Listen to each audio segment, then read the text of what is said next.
Hello there guys, and welcome back to another Infernal Symphony TV video. So today I'm going to quickly just be doing a quick 4 or 5 minute video on a couple of my thoughts on a new series that I've started to do, which I am affectionately titling Reasons to Disbelieve.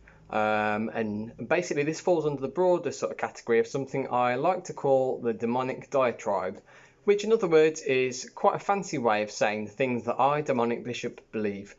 So some of the things that I believe are sort of semi-controversial, depending on who you ask. I am a big believer in atheism and secular humanism. I'm also a big believer in basically the separation of church and state, of religion from law. I believe that people should, in terms of freedom, be entitled to believe what they want to believe within reason, but it has to be backed up with the right evidence behind it. And for me, Christianity certainly does not meet that standard, and that's before we even go into any of the atrocities that have been committed in the name of Christianity or in the name of God throughout the years. Before we go into any of the sort of, the conflicts that have been caused by Christianity, or perhaps any of the scandals, sex-related priest scandals or anything else related to that otherwise. There's a lot of things that Christianity needs holding accountable for, really, and there's not really a lot that anyone can say to kind of sort of dissuade me from thinking that that is moral, or thinking that Christianity is a horrendous worldview to have. Not just limited to Christianity, obviously. I think most religions, if not all, have something incredibly bad at their core, which the world would basically just be better off without. So this sort of brings me on to the series as a whole. I'm going to be doing a lot of these different videos over the next sort of couple of months, hopefully one every few weeks or so. There's not really any specific, time scale for it or anything. But basically, just as and when I have time and when the mood takes me, I'm going to be talking about some of the things that I personally think. These may or may not apply to you. They're more just designed to be food for thought, really. But they're things that kind of concern these issues, and they're very, very deep philosophical issues, which are obviously, very, very important things to consider.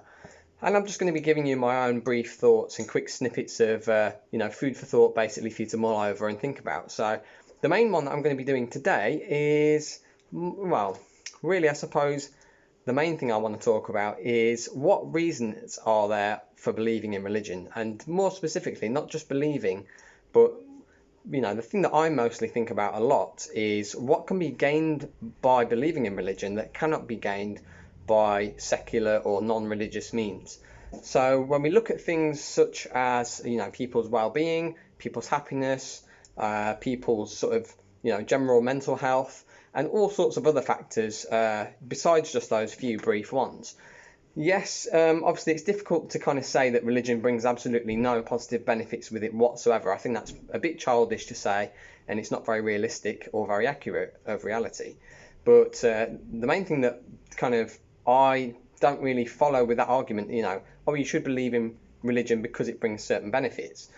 That just isn't sort of enough to convince me, really. That isn't going to cut it, because the way I see it and the way the evidence that I've seen sort of points to kind of says that any of the benefits that religion can potentially bring, there are other, not just other means of getting those benefits, but, that most of the time there are objectively better ways of doing so as well.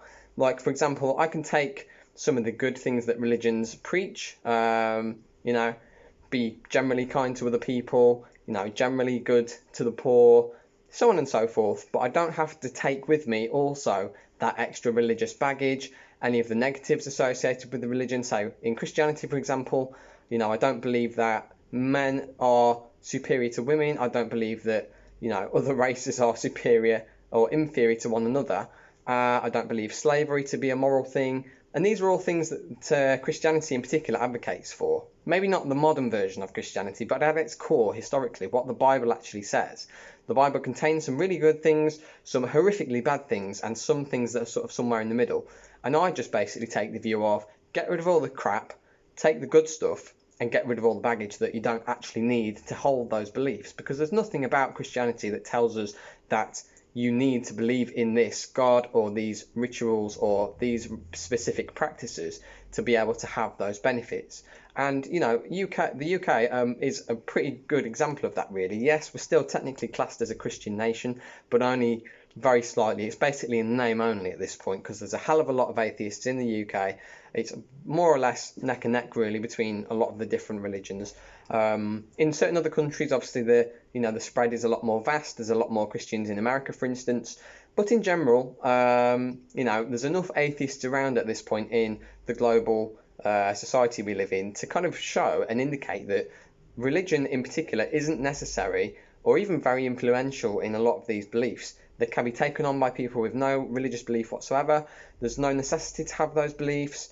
So therefore, there isn't really any necessity either to be able to, to have to carry on taking on that religious baggage and those negative traits. Because in the end, all they, in my view, lead to is some of the atrocities we've seen throughout the years. You look at World War II. Hitler was an atheist, not an atheist. Hitler was a Christian, believe it or not. You look at things such as the Crusades, the witch hunts, the Spanish Inquisition, and numerous other horrendous atrocities the world has faced. And even if it's not just Christianity directly, the majority of the world's ills, as far as I can see it, stem from religion or God in one way or another. And so my thought for the day today really is, why don't we just get rid of all that toxic crap and stick with the stuff that really works? And that's the sort of position that I would advocate for. So let me know what you guys think. Do you agree? Do you disagree? Is there anything you'd like to add or anything that I may have missed? Please let me know. Let me know in the comments. Give the page a like, follow, a share, or subscribe if you like the content so far. I know it's a bit bare bones and basic at the moment, but I'm going to be working towards making it better in the future, as far as I'm able to do realistically, really. So yeah, thank you very much for watching, guys. If any of you do, I hope you enjoyed it. I hope it was informative. And if you like this and want to see something bigger and better than it in the future, stay tuned, carry on watching, and see you soon, guys.